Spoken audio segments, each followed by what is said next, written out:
Congratulations to Boston.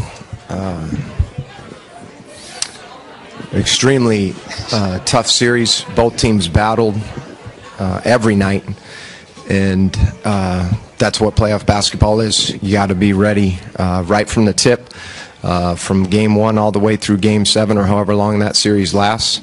But they deserve credit for winning the series, so congratulations to them. Bill Doyle, Worcester Telegram. Could you just talk about how Al Horford was so aggressive and took the ball to the basket against you guys? Yeah, Al played well throughout the entire series, caused a lot of problems, whether it was driving to the basket, mid-range shots, post moves, getting to his, whether it was his jump hook or getting to his spots on the floor. At the top of the key a couple of times, driving it, not just tonight, but just knowing how to play. He's a veteran that's been around, been through a lot of battles, been through Game 7s before, so he deserves credit for, the way he played, but just the knowledge of playing and understanding what playoff games, playoff series are like and how you have to battle. Coach, why was it so difficult tonight to get Giannis in position to score? It seemed like he struggled to get good looks most of the night. Well, early on, the game was physical, I would say. I think the series has been physical, which is typical of the playoffs. I don't think that's new for anybody.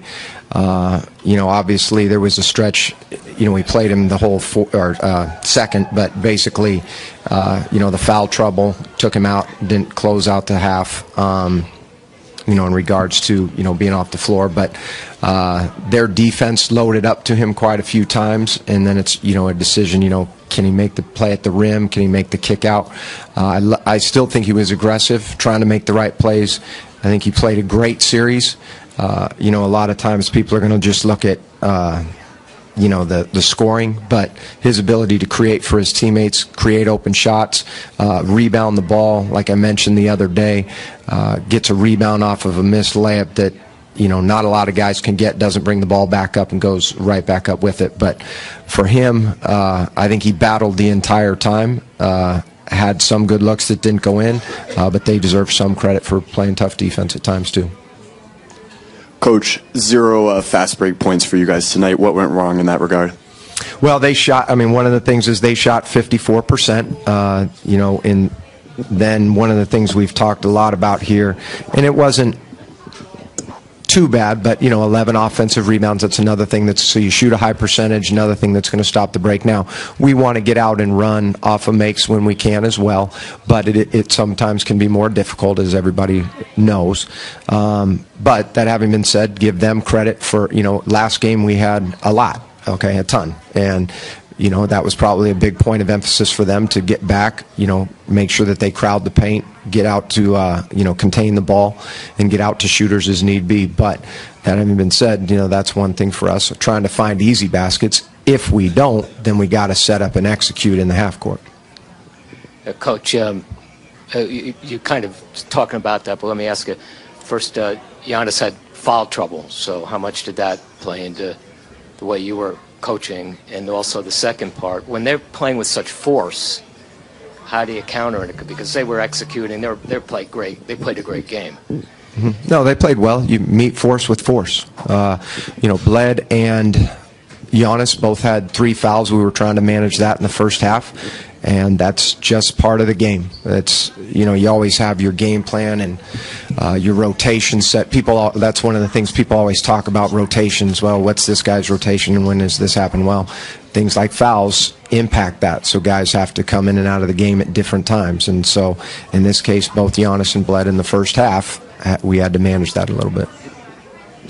Coach, Jared Weiss from The Athletic. Giannis was dominant for most of the series, but Boston found ways to try to contain him or take him a little out of his game. As you look towards the future for him, where do you think that areas that he needs to grow in and continue to develop in so he can become the best player in the game?